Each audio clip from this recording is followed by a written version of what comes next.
question of morality as it relates to the human-animal relationship is a huge question. It's the next big hurdle of social moral development that humans need to cross.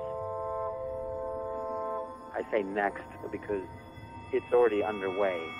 We're becoming much more aware of that. By any of the data. The fact is that all animals are sentient, and humans are animals. And we share the basic property of emotions, pleasure, and pain with other animals. Psychological that make up that spectrum of experience that we call sentience. Sentience means the capacity to feel. It refers to a whole spectrum of feelings, from the agony of the worst sorts of pain to the ecstasy of the best sorts of pleasure. The sentient beings ourselves. The science is there, and it is growing by the minute. And we are deliberately ignoring it because it is inconvenient to recognize it. Sentience is a concept. Emotional research is. Now, animals definitely have emotions, but that doesn't mean that they're people. There's one big thing in the brain that separates people from animals, the size of cortex. We've got raw computer power that animals don't have. Animals are not going to fly to the moon. Intellect is what separates people from animals, not emotion. Because it really is the solution to all our ills. Someone once said that animals are another nation. They're not aliens, they're not property, they're not dangers, but rather they're other beings with whom we share life, who have as vested an interest in their own lives as we do. All we need to do is make certain that we don't become the plague, the vermin that takes it all over, but rather make sure that there's always room for them, because without them, we'd be one hell of a lonely place.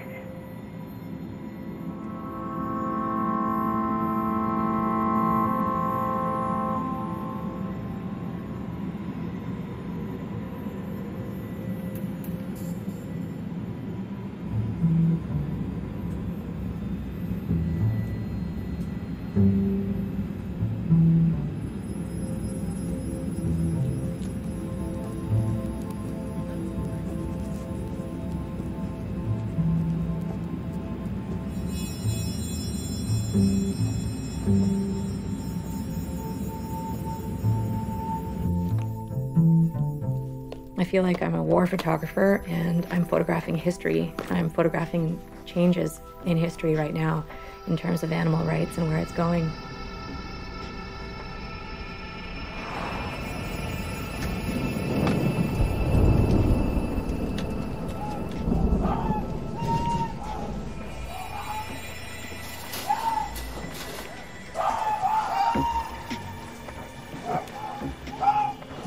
On that, right in the corner there.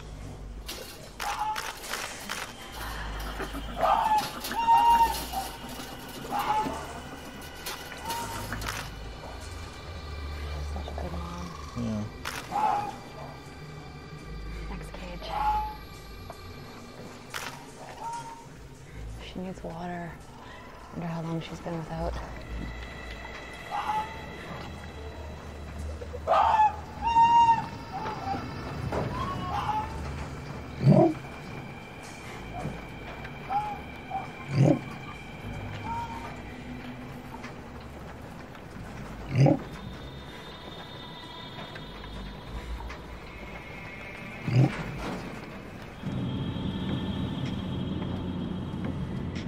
Leaving is always the hardest thing, and leaving is the reason that I'm haunted. I'm closing the door as I leave this factory farm or this fur farm or this slaughterhouse. I'm closing the door and leaving them behind. Leaving's the hardest part of my work.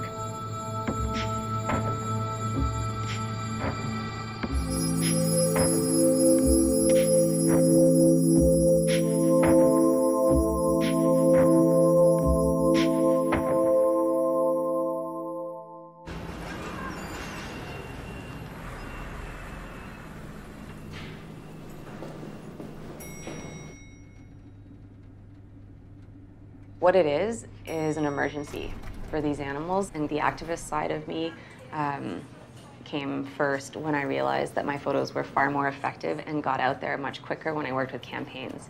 So for example, when I shot the fur farms in Sweden, hundreds of thousands of people saw those photos because there was a big campaign happening.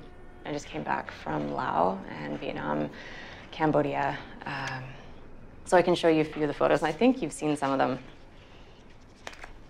So this is where they're kept right before they're heading, being shipped to China.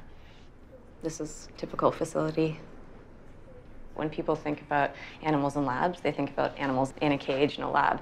But their history before that and the way that they're raised is a secret. So these are monkeys that are wild caught, often in Cambodia, and raised in Laos and Vietnam. But it involves American companies and European companies who are buying these monkeys. And that's why we want this to be a story here as well. Yeah, I don't know. I mean, I don't know. I think this is so powerful. That disturbing. It's really disturbing. They're a commodity. They're not really worth much. And that's why they don't care about the conditions, so they don't feed them very much. They're just, the bare minimum to keep them alive. Oh my God, look how he's holding that monkey. That's pretty sad. Really and you see, just bringing that up, you see the conflict here because these images are so difficult. Consumer magazines are not going to publish them. It's so potent, though. I mean, I understand. I know. It's such potent. But this is what we always talked about, and the and problem these issues are so important. Because we pick up stories from photographers, that have social impact, around the world because we care about it. But doesn't mean if what we care about doesn't mean it's gonna get published tomorrow or the day after tomorrow. Yeah. And the less graphic it is, I mean, this is still like a PG society for a lot of magazine here in the U.S. I mean, I think that's a good way of PG-13, putting it, or PG-13. So, Do you sleep well at night? I have PTSD. Okay. Yeah. No, I have a lot of nightmares. I was imagined. Yeah. No, I'm trying to take care of that. I totally relate to that. I mean, we have war photographers that come in and they just crash because it's just well, like you said, mental picture of what when you're done. there, you're in the crisis zone. The adrenaline is insane. Yeah. And to witness so many emergencies, like going to a factory farm where there's 40,000 pigs suffering, and then also like when you're watching an animal being led to slaughter and being with them as they die. I'm not sure what to say about it. It's just what I do, and it would. Well, it's important, and unfortunately, I wish every magazine will write about it every day, but it's not going to be the case. We can tell you that. Yeah. But what we can tell you is, I think all three of us will try to get your stuff out there. Yeah. Right. Mm-hmm. So yeah, we'll try to get you as many appointments as possible. Okay. As you can. Okay. Well, that's something. That's good. Yeah. So let's be in touch more. Yeah, listen, it was great seeing just you. Communicate. Yeah, If you have any absolutely. questions about anything, just email me, and we'll keep each other informed. So we'll stay in touch. Yes, please. We'll see you soon. Yeah. Keep up the good work.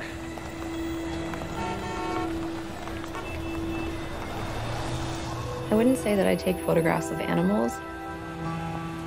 I would say that I photograph the predicaments that animals are in because of humans.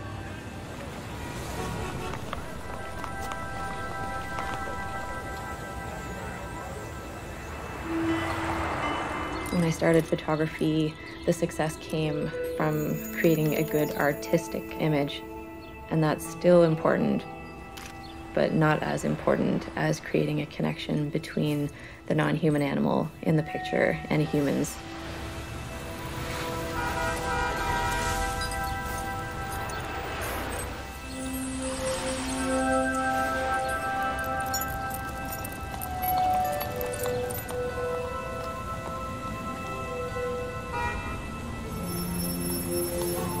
The photography has become a tool for activism.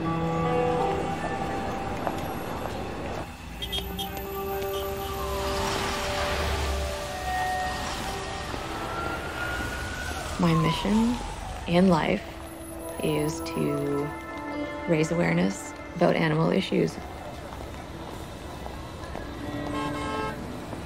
There are not many people working for animals.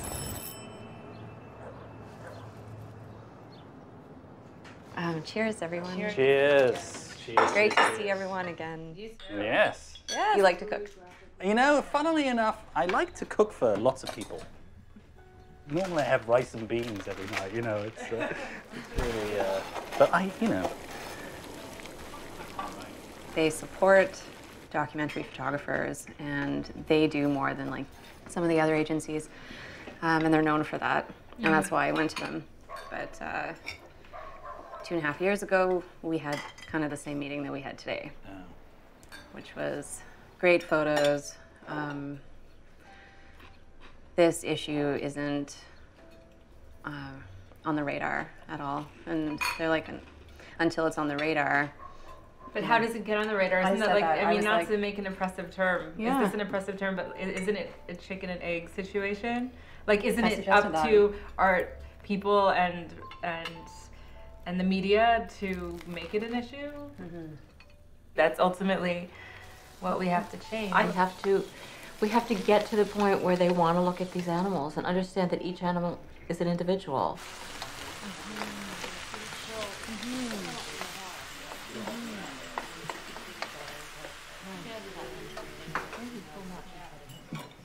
They see the animals that they want to see, like wildlife and pets.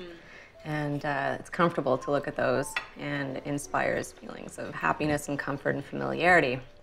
But the ones that we don't look at are the ones that I'm often trying to photograph. Those who are objectified in zoos, those that we eat and wear. And so there's an invisibility there. Well, you want to talk about the book? Yeah. You came to me with an idea of publishing a book of and with your photos.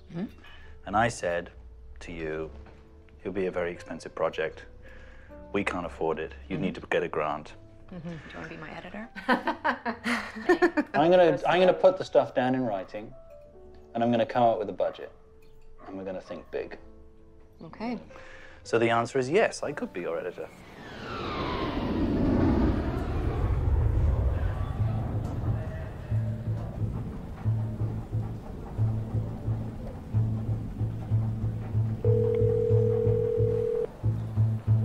Hello? Hey, Marcel, it's Joe. How are you? Good, Joe. How you doing? I'm good. I'm calling because I want to talk about putting together that portfolio so we can get it out to the right people. Absolutely. I guess I need some guidance from you as to how we do that and strategically, like what stories we put in there that you feel will fit best with certain clients. Yeah, I think you have great series either on the monkeys. Okay, and stuff that I've sent to you recently is the bear story. The bear story is amazing. Okay, there's the mink farming. And the mink farming, yes. Okay, that's a yes. And do you have any idea yet where we will try and send this portfolio? I think talking about major magazine, New York Times Magazine, you need to see it, the New Yorker, Time, and Newsweek. Okay, sounds great, Marcel. Thank you so much. I need to shoot more fur stories. Not just the mink, but the smaller animals and the foxes and the raccoons and the dogs even, who are kept in cages for fur. These places are often out in the middle of nowhere.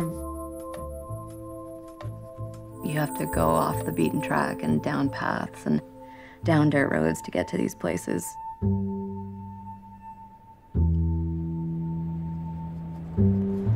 Denmark, China, Finland, Holland.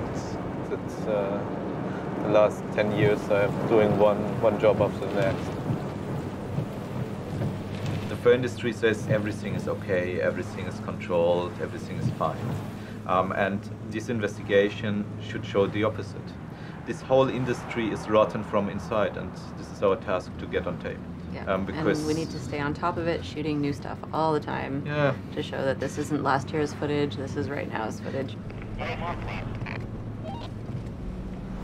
Ich fahre raus, Ende. Entschuldigung. My way is to really give the media the best footage available. That's the reason why I decided to take photos. A photo can do 1,000 more times harm to the industry than an action. Than any direct action activity. And I learned this, for example, when I worked in an animal testing laboratory. This laboratory was not afraid of property damage because this is paid by the insurance, or they can pay it from their pocket money. Yeah.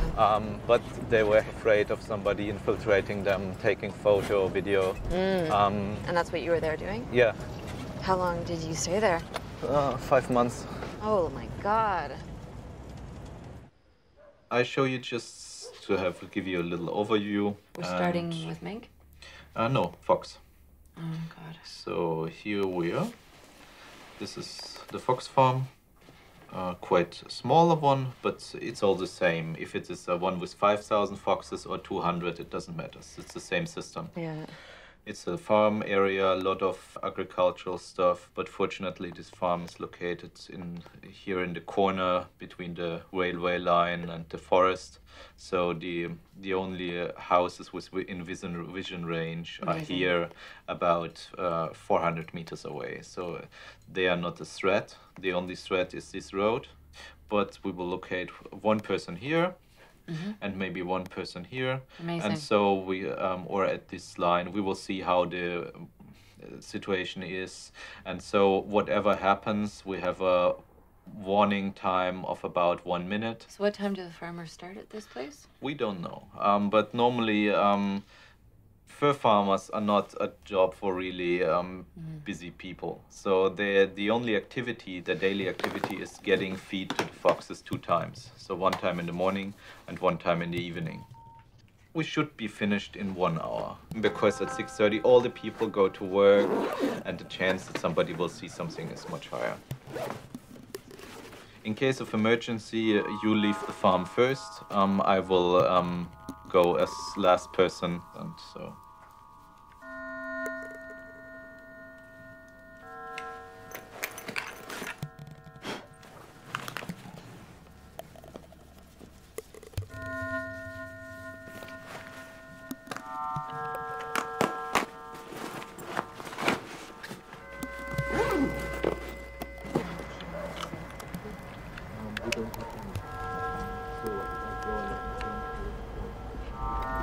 Emotionally, I'm already there. Okay. I'm already there with them.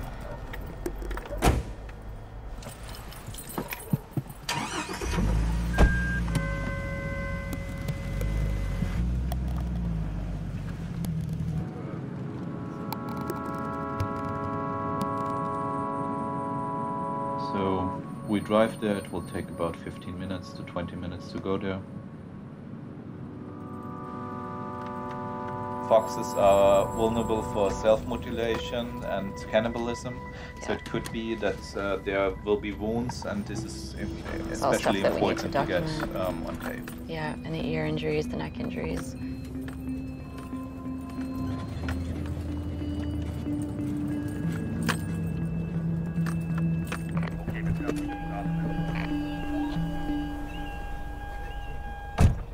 We will park the car deep in the forest. Oh, great. So this is safe there. Nobody will make any trouble there.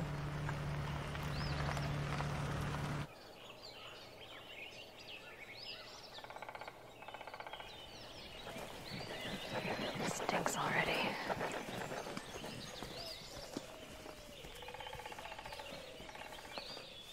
The life cycle of a fur farm begins in March with the mating. That means that the number of the animals may be up to 7 times higher. That means the cages are overcrowded. The animals begin to fight. Aggression will start. Yeah. They will be divided from the mothers in June to July. Okay. And then for every fox but the females and the few mating males, the life ends in November or December.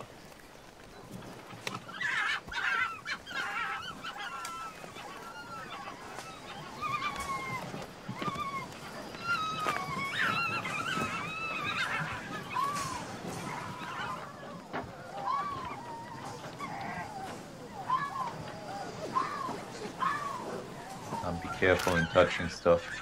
Yeah, no traces of us. Yeah, no damages, no traces.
Okay, we should go.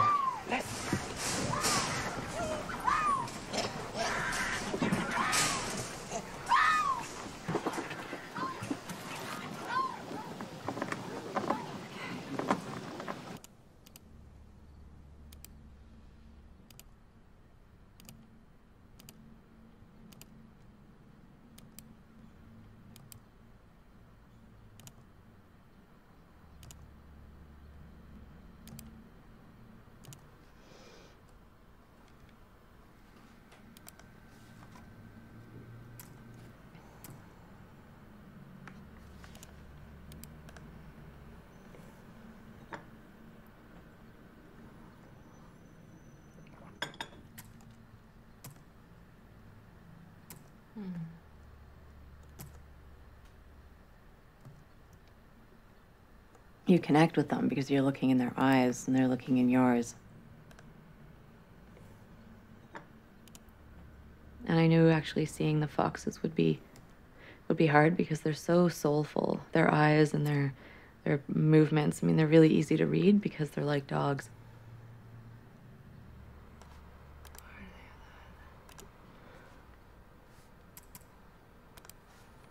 I'm not there to liberate them.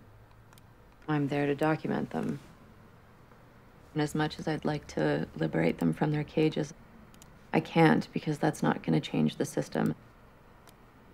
So my role is to educate people, and then there won't be future generations of these animals.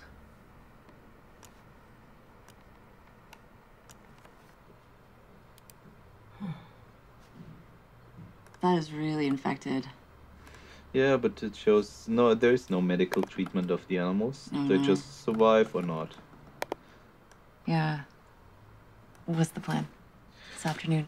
Plan is arriving at this very big mink farm, getting some good outside shots showing how huge these factory farms can come.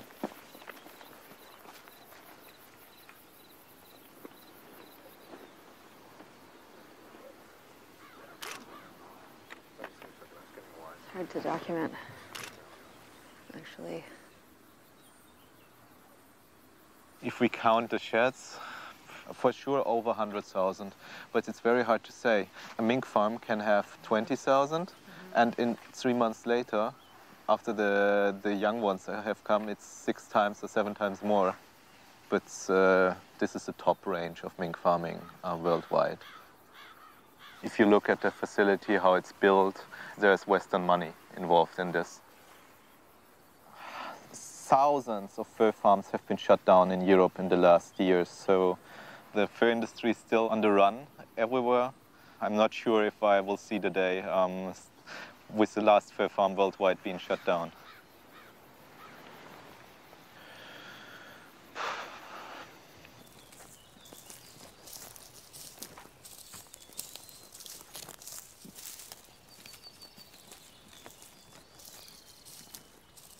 Look, the breeding card. One of the very rare proofs. FFS International. Oh, that's another one. That's a Dutch company.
Since I was a kid, I've always felt a community with animals.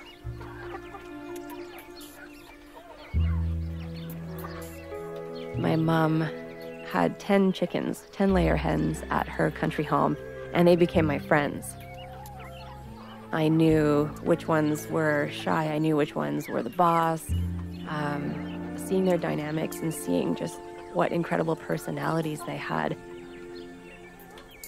I learned that, you know, if I went home and ate chicken, I wasn't just eating a piece of meat, I was eating a little person, you know, someone with a personality, someone with sentience. Being here, being at the farm allows me to process. Yeah. Because I'm seeing them happy, and it makes me think of the sad ones, but then it makes me think of the ones that are in the farms, confined and like completely abused. Not everybody can come to the sanctuaries. There's such a thing where there's so many people who are like, oh, sanctuaries are not, you're wasting money. I don't think it's a waste of money because it used to be more of a farming world. It's not now. Most people live in the cities. There's very few farmers. Most of the small farms are getting eaten alive by the factory farms, so nobody makes those connections to animals anymore. So they're almost so disconnected that we're desensitized to them. I think that having sanctuaries is just like this whole like getting to the heart of like these are individual animals and they have feelings and they like see them, like who they are. And each one's different. You can't feel anything for 1 billion animals or 1 million animals or even 1,000 or 100. You can't do that with people. But that's what you guys do. You put a face to a face billions. and a name. Every time we get one of these animals on the farm, they represent all those animals that we can't save. So we have the powerful photos to show like what it's like when we get these animals out of the stockyard and how bad a shape they're in. So I actually am very hopeful that we can really make this a very special rescue.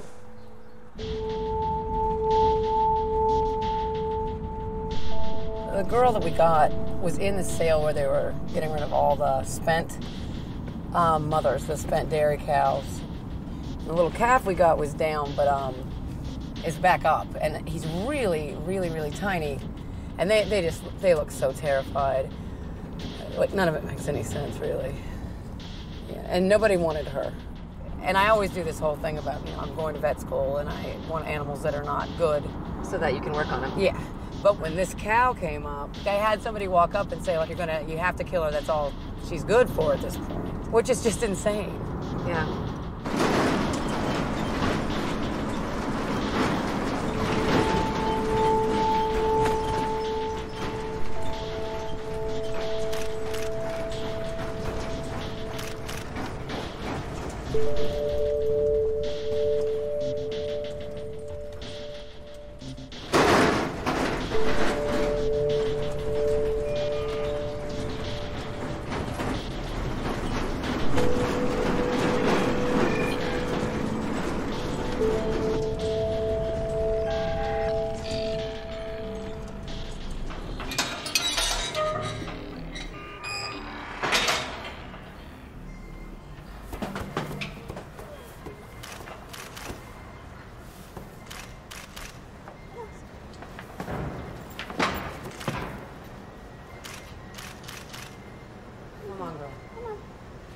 I can go behind. Come on, sweetie. Up. Come on. Come on, babe.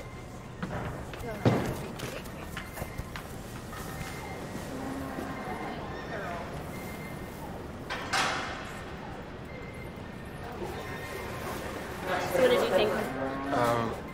The pulse rate was 64, and the respiratory rate was 36, and the breathing sound was clear also, and her eyes aren't very sunken, but I'm sure she is somewhat dehydrated. So did you palpate any abnormalities with her udder? The appearance is okay. There's no swelling and no redness, and the appearance of milking is also okay. Yeah, normal? And I didn't hear any pain on both sides. Neither did I. And then obviously her feet are extremely long, and that seems like she doesn't have mastitis, so I don't think she's kicking at her udder. Her long hooves were probably causing most of her troubles. So we'll be taking at least 2 inches off.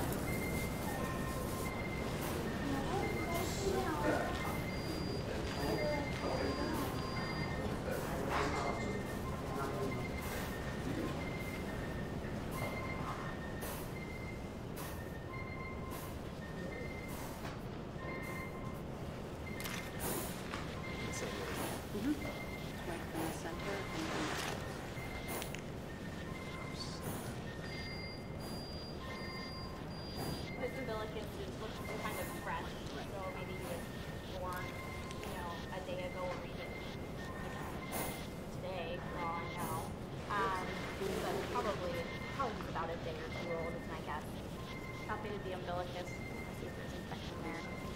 Oh, well done. Well.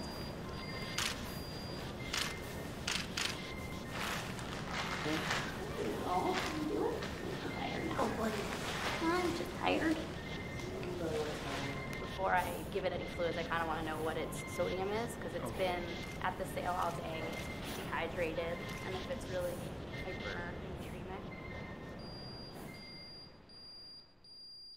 The connection that I have to animals while I'm photographing them is one of empathy, an understanding that there's a huge mistreatment and inequality between human and non-human animals.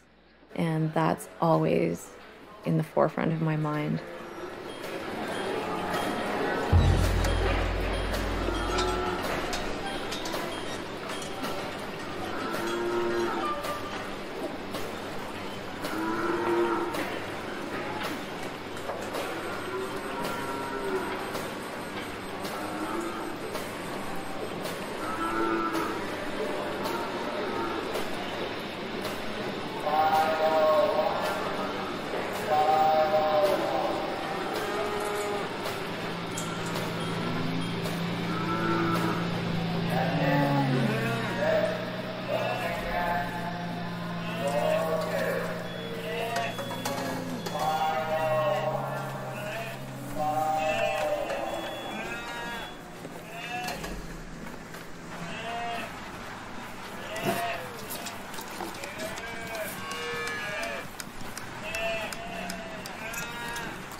So this is like the history of everybody. Okay. Yeah, everybody's in here. Everybody has a record. Yep. So like you can see animals, you know, that we've had for a very, very, very long time. If you look, we start from the very first animal, which is Hilda. Yeah, and she's in here. So this is the incoming, outgoing log for everybody. Yeah, and if you notice, they're like Bombay, Tom Collins, Grog. Like when you run out of names, you really do. Perfect. Yeah, this is Sonny's chart. He has ulcers already. I know, it's terrible. I like how they called her unknown, too. That's what they always start out as. Number 880257. She was numbered. Adult female count of unknown age. Hi, Fanny, sweet girl. This is your new home, sweetheart. I think she hears you. Yeah, he's got that. That's for his umbilical cord problem. That's for ulcers. Okay.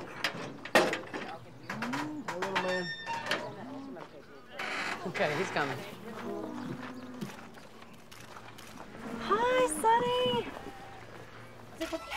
You see, it hurts just like touching that tag hurts because the metal gets pulled. Would you like to keep this? Yes. Okay, you can have it. Actually, I keep a whole bunch of them. Yeah. I have almost everybody's, so you can have that one. Thank you, Mario. No problem, guys.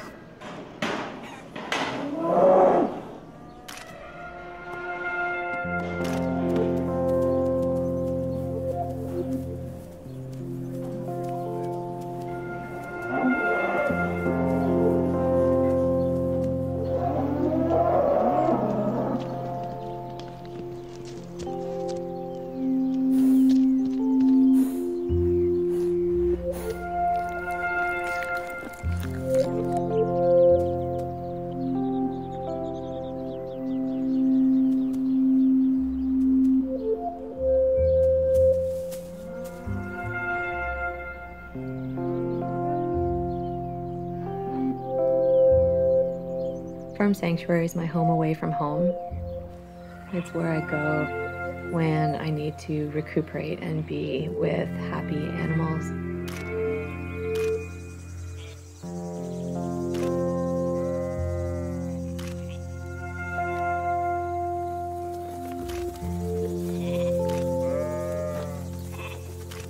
Surrounding myself with people who are working really hard for the same goals that I have, which is animal liberation.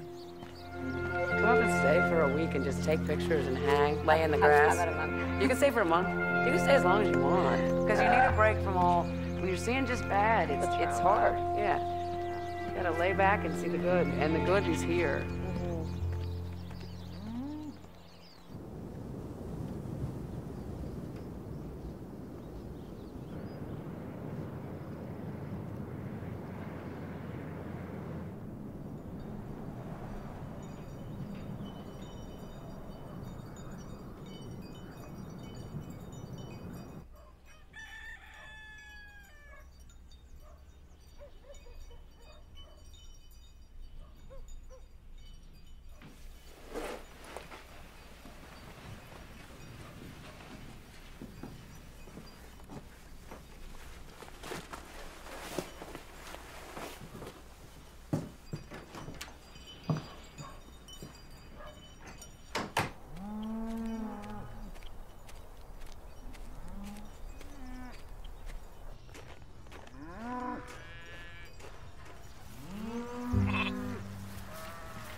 Blitzen.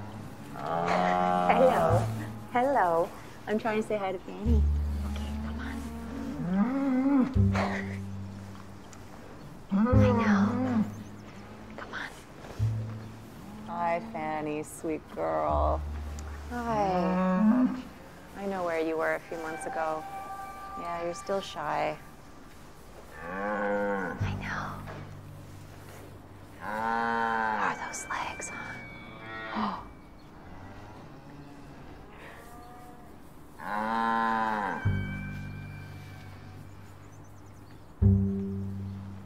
Hi, Sunny. You.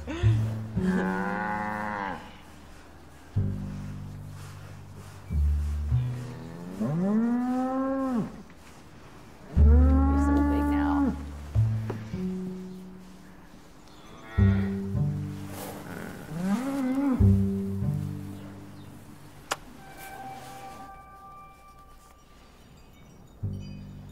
I'm finally getting these thousands of stories that I have down on paper.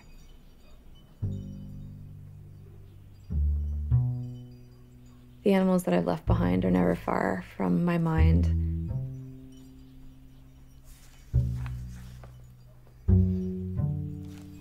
I want the book to be a meditation on the individuals that I've met throughout the years. There have been hundreds of thousands, but some of them I've spent more time with. Oh, hello there. Thank you. And some of them stay with me in my heart as I go forward doing this work.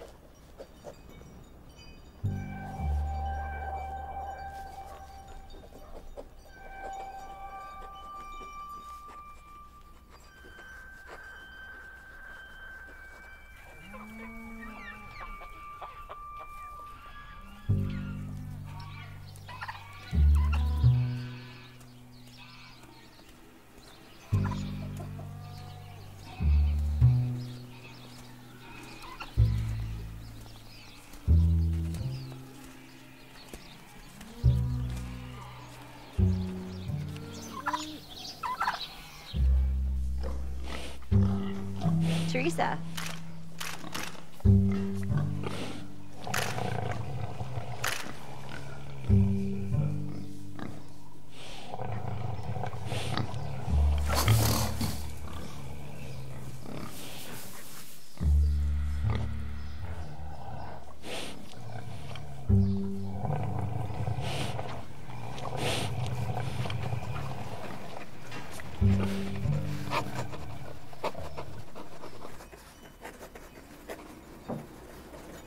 And I want to share their stories, and I think people will want to read them because these are really incredible individuals that I've met in incredible circumstances.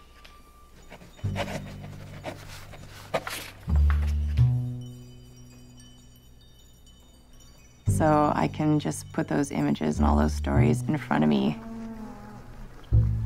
Hi, pretty girl. Yeah, sore leg always. Poor kid.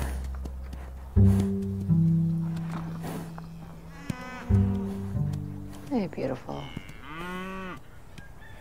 And I think that the stories will change people and get people caring about animals. So with that, I have immense motivation to be here, to be writing.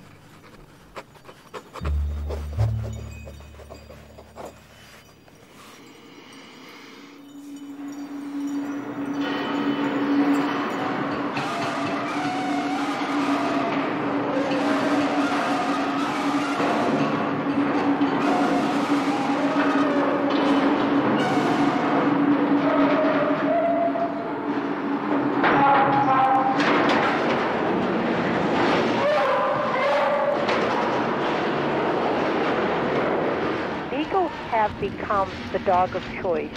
One, because they're the right size. They're, around 40 pounds or less. Two, because there are enough laboratories providing beagles that they have been able to selectively breed over the last many decades for a docile, passive, non-aggressive dog.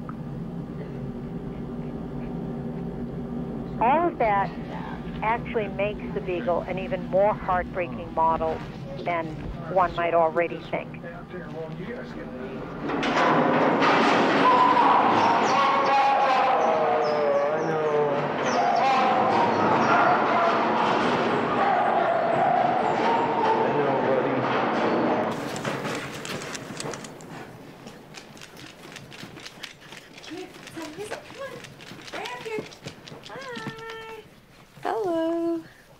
When it comes to documenting animals used in research and animals in labs, there aren't a lot of open doors for me. So there needs to be other ways of telling these stories of these animals who've come from such places. Hey, Maggie. Good girl. Maggie is actually a purpose-bred beagle. Not all beagles are used in research labs. Some, like Maggie, are used in teaching facilities. What's interesting about Melanie and Mark is that they're not animal rights people. They're regular dog-loving people like most of us. They've adopted Maggie, and their life has been changed. So sweet, girl. Tattoos from your past shows where you've been, hey, pretty girl. That's sweet. To get Maggie to where she is now was a long and hard, very hard journey. I'm supposed to be shooting, Maggie. I'm supposed to be shooting. Okay. Off you go. After Maggie's rescue, she went through a year of transformation to become the dog that she is now. What a mess. There we go. Oh, really? Oh, here we go. Here we go. When we got her, she was about 8 or 9 months old. So she was still a puppy. And, well, separation anxiety was probably the worst thing.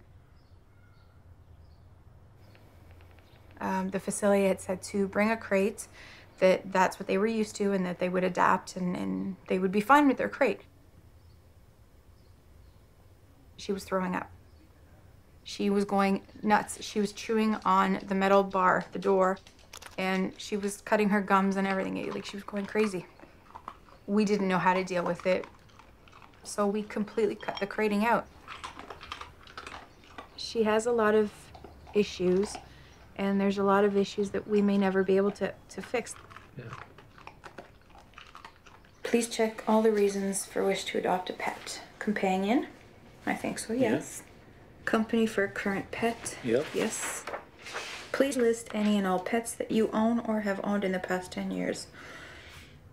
Maggie, 2.5. Female, spayed, yes, still own, yes.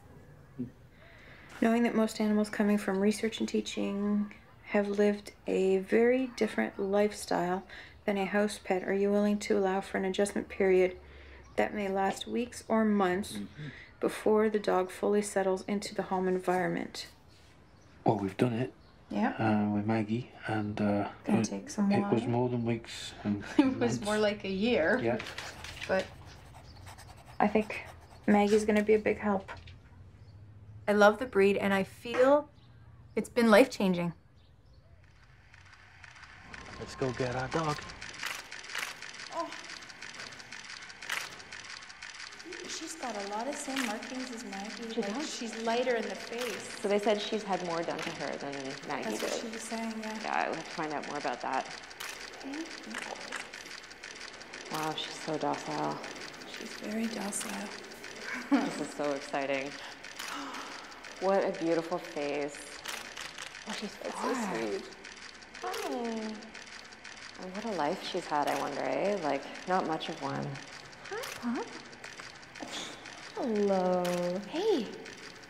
Come on. She's got anxiety. Yeah.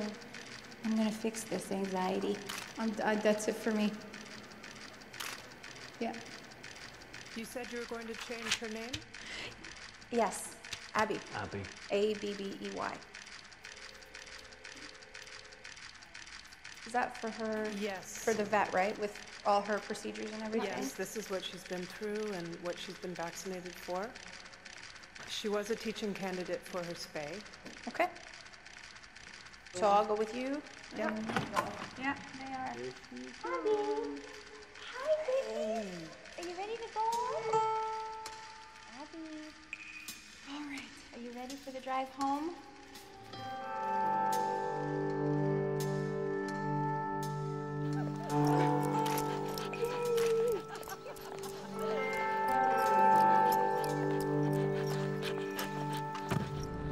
What's going on? I'm just taking it easy because I don't know how she is in a car.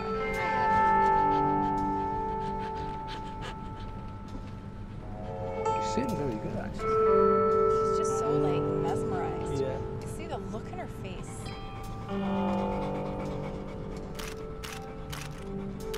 Those are nice photos, sweetheart. You photograph very well, Abby.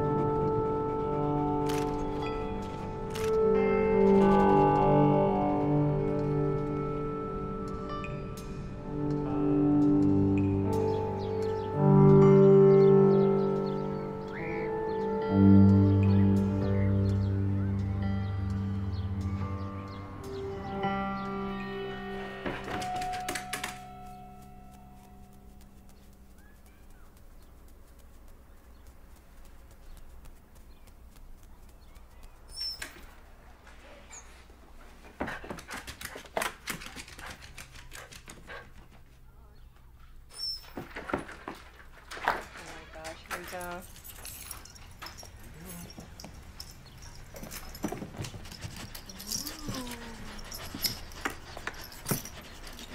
No. Cool.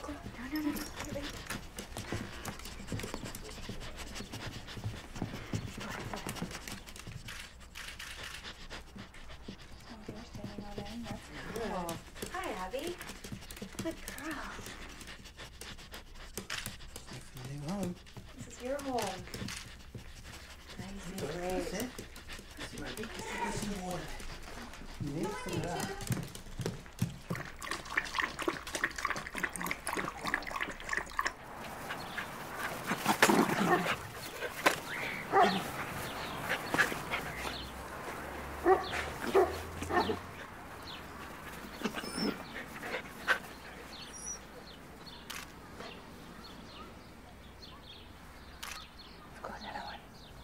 do it. You can do it. Go up one more. Keep going. One more. Ready? Up one more. Good. Almost there. There she goes. Look. One more. Up one.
The unfortunate trend that is occurring globally is that marine theme parks holding marine mammals captive are literally popping up everywhere.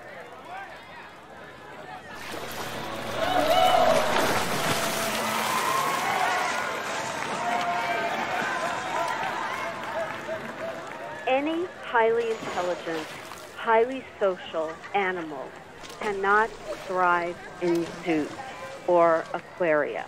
We have more than enough scientific evidence to tell us that.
He squints his eyes in delight. He has come to us from Zurich. He was born in May 2000. He's an only child, and as a baby he was spoiled. His mother Sandra, who unfortunately was too. Azizi. Our gorillas are two chimps with rather exotic names, Azizi and Montgomery. They are milk gorillas. Azizi is the smaller one, with a distinctive grimace on his face. What he likes is new tendency to be quiet. The other gorilla, Montgomery, is a year older. He is bigger and courageous, with white hairs on his back. It means he will soon reach puberty and will be able to become a father in other point. He is definitely more impulsive than his father. Sometimes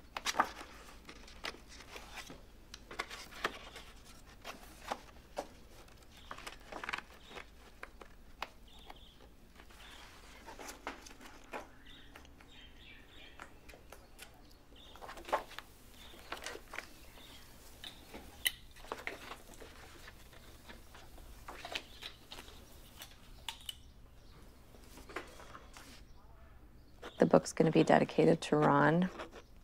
He's a chimpanzee that I've met a few times that I had quite a connection with. He passed away last year, but he spent most of his life, over 30 years, used in research, and he lived in a cage. Ron just underwent so many surgeries. He was anesthetized so many times, 16 times in a 5-week period. And he was kept in a 5 by 5 by 7 cage. And he would, he wasn't really given any enrichment except for once in a while a blanket or a sheet. And even after his rescue, that was his comfort, that's what he knew. So he would gather up a bunch of blankets and make a perfect circular nest.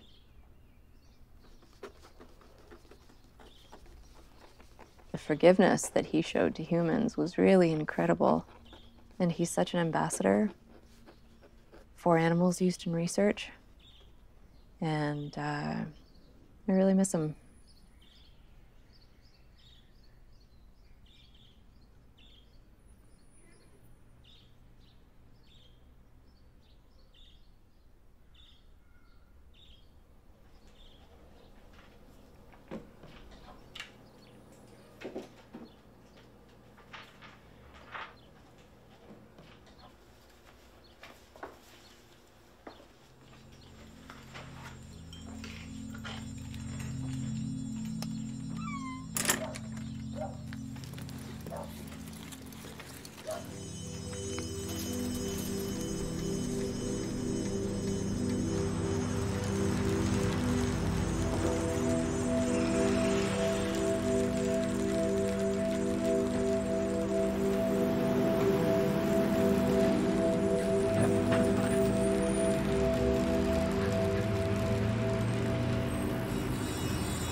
Hi, this is Susie.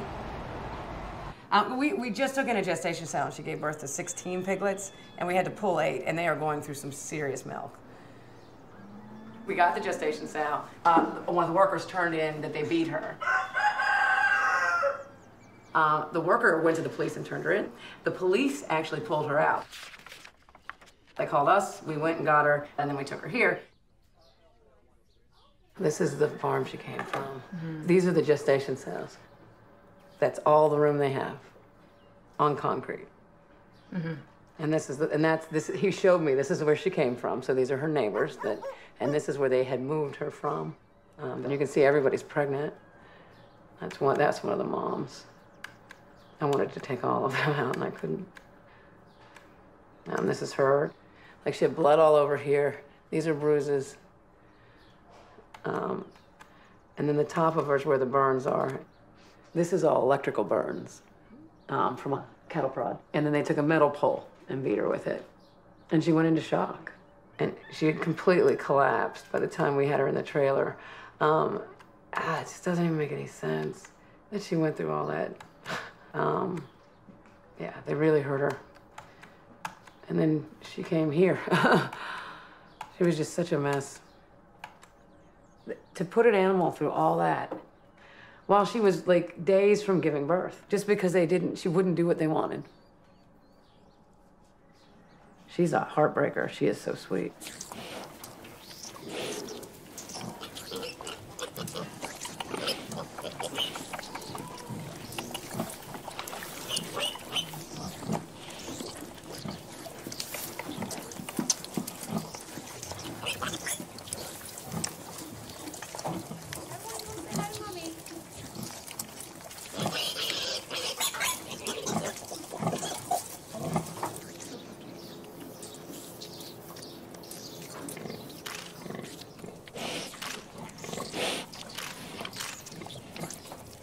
When I talked to this guy, it was crazy. He said, I said, how long do you keep your sows? And he said, oh, I never keep them more than 2 years. Like he's doing them a favor, which he is, but that means they go to slaughter. Yeah. So it's like, so they don't even get to live more than 2 years.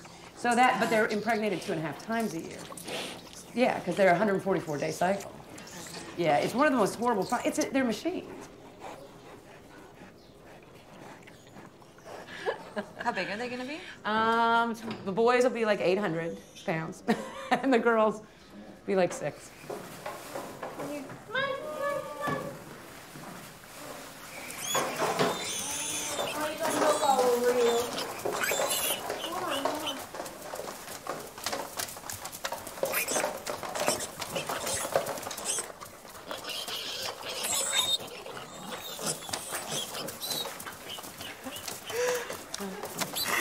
So silly.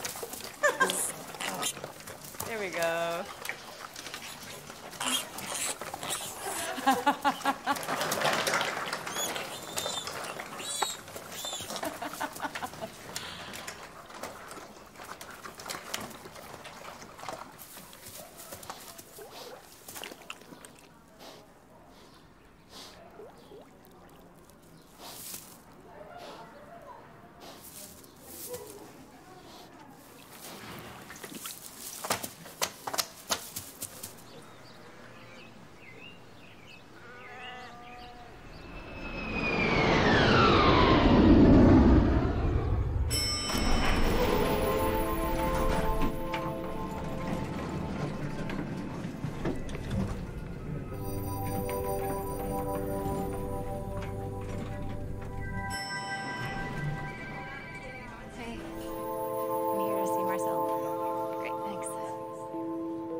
Miha, good to see you.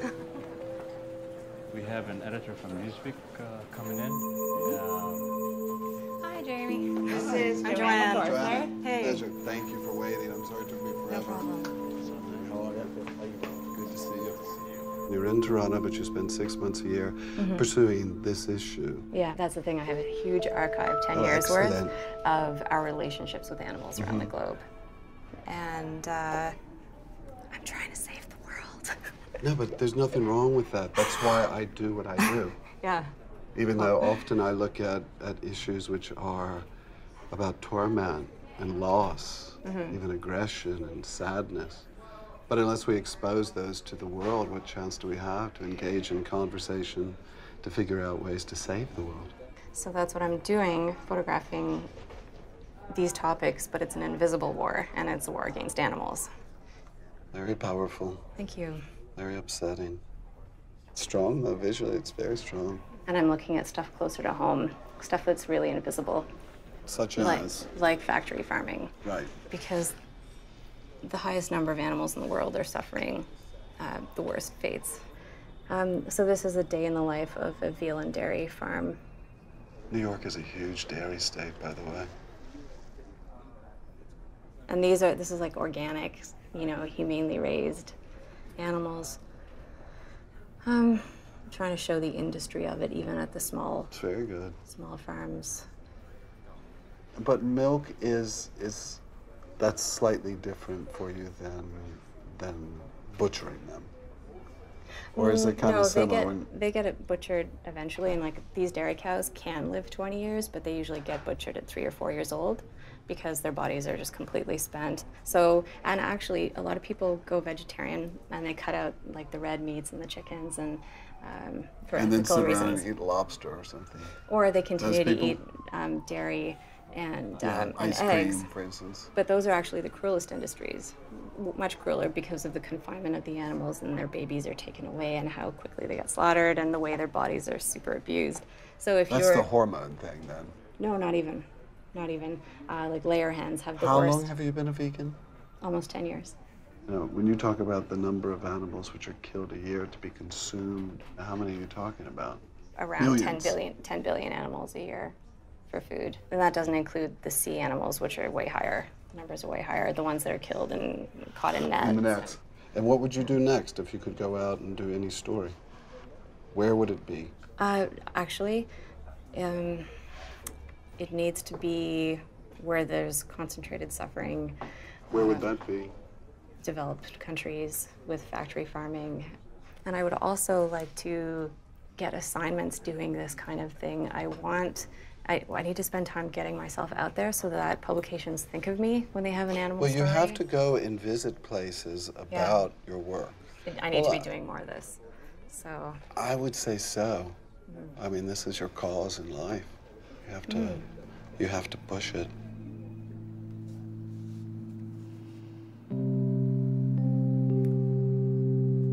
People will continue to do this story, and it's important that they know that you've been doing it. You have to make people aware that you're doing this work. One of my challenges if you wrote a story in the New York Times or the Wall Street Journal, a lot of people would see it. I know. A lot. Yeah. And it's very, very important, not just for you, but obviously for the issue. So after having done years and years of this work, what's your feeling about your fellow human being? I can't spend a lot of time thinking why are we like this, because I don't have an answer and there's not an easy one. So my job is to take the pictures. Yeah, but since you are taking the pictures and you are endowing yourself with a certain amount of responsibility on this issue, you have a lot more than you actually are giving yourself credit for.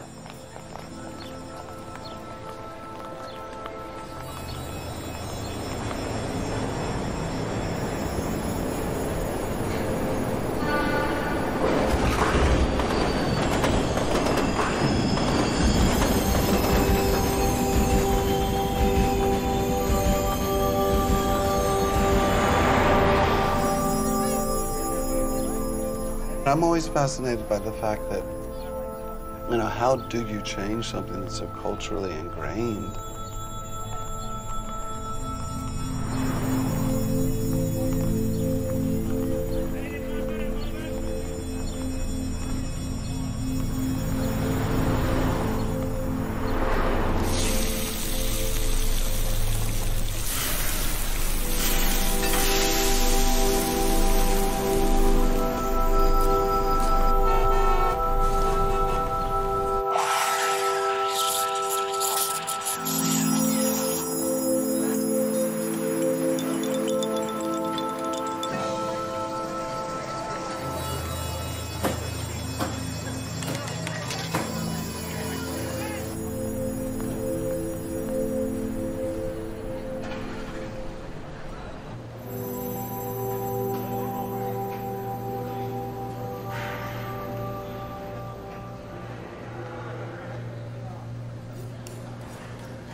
I think that we can use animals in an ethical manner for food. There's many animals that if we didn't breed them, they wouldn't be here.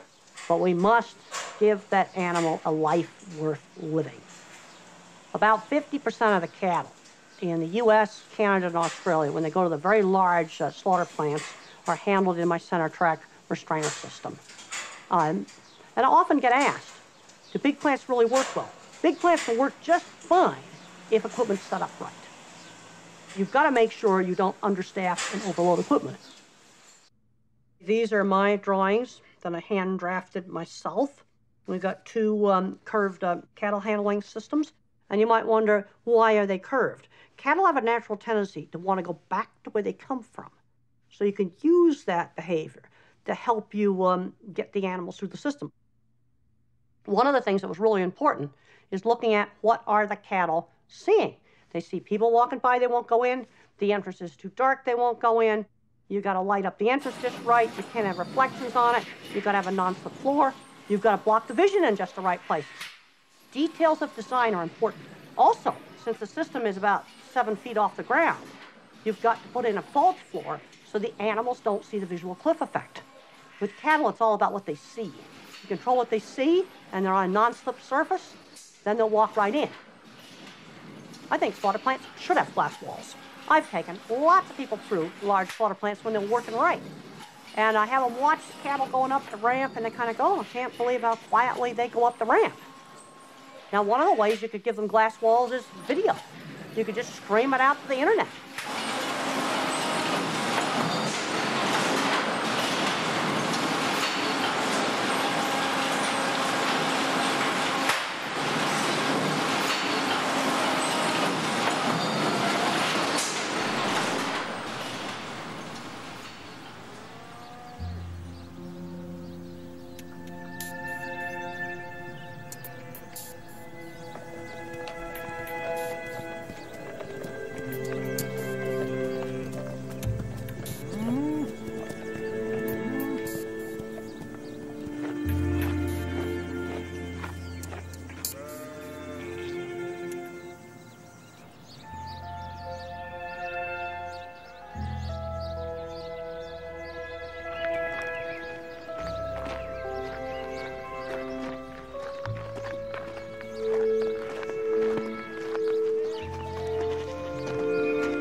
How's Fanny? Fanny's good.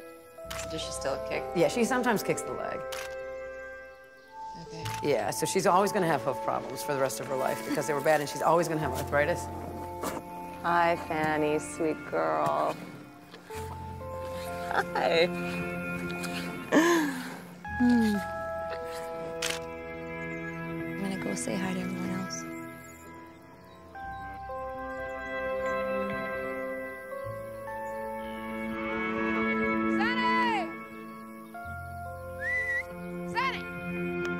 Is Sunny growing healthy? Sunny is probably about 800 pounds. Yeah, Sunny will turn a year, so Sunny's going to be a year old now.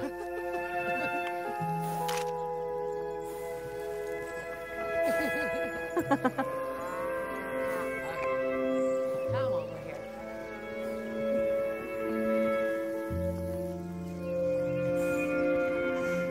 He's so huggable.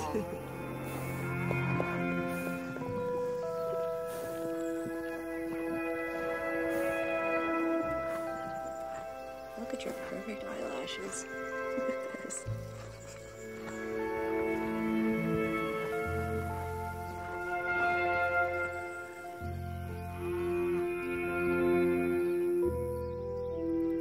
I truly believe that it's innate, that we're all compassionate, and that if we're given the opportunity to care, we will.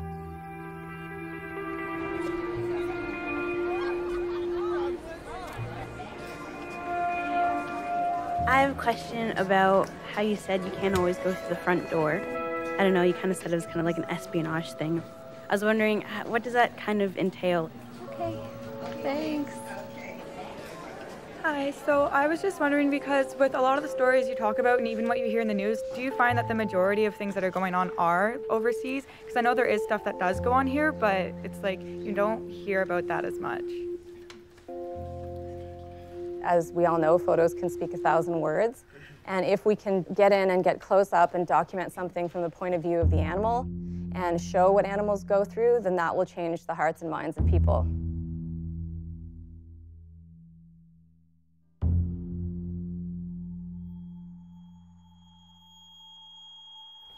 Hi, I was wondering, what are your plans for the future?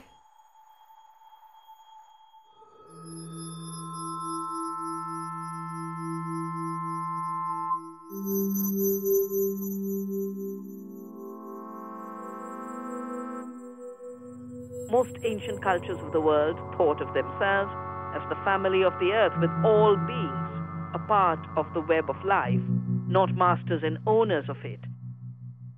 And we've had this development of a worldview that defined power and rights only in the hands of a few human beings, taking rights away from other beings, including animals. And I think what we are seeing today is a correction of that aberration. I'm convinced that animal rights and human rights work together. If we had been having this conversation 200 years ago, and we had been talking about slavery or suffrage, people would argue women will never have a say in governance. They would have argued that it's natural for humans to hold other humans as slaves.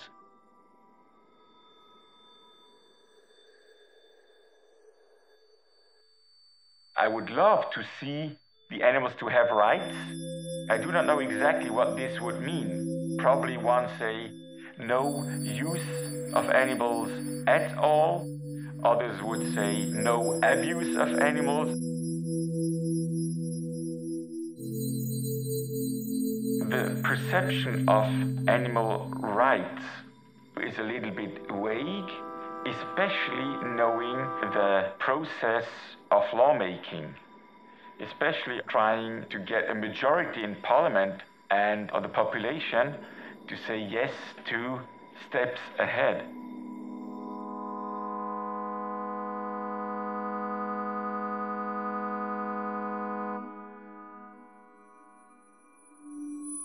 The fact of the matter is that animals don't even have a right to live. So we are quite far away from achieving animal rights. I think other nations could learn something from Switzerland, namely that you can protect animals on a legal level and that you can achieve a lot for animal welfare with the leverage of the law. Animals have earned our continued efforts on their behalf. They can't do it on their own. They are reliant on us, and it needs to be done on a societal level, and of course also on a legal level with strong laws and consistent enforcement.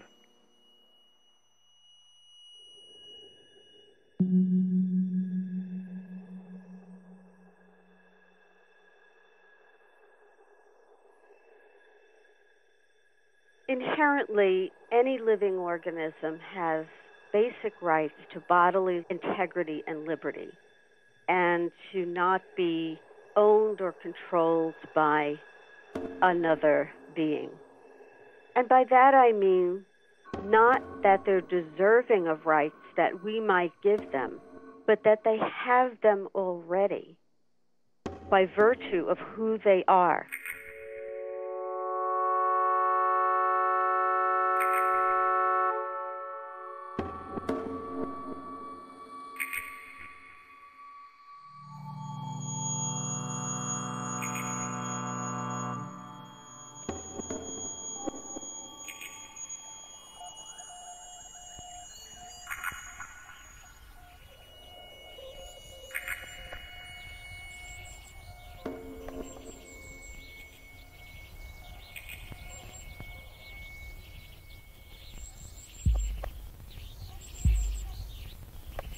Gather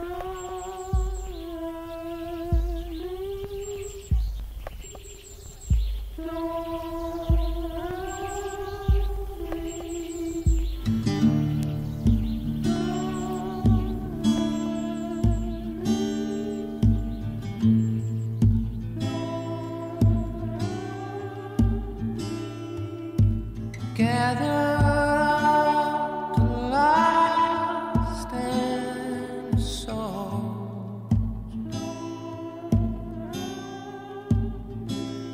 in your arms,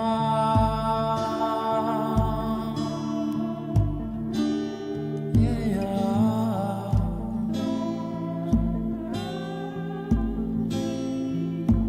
Gather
I think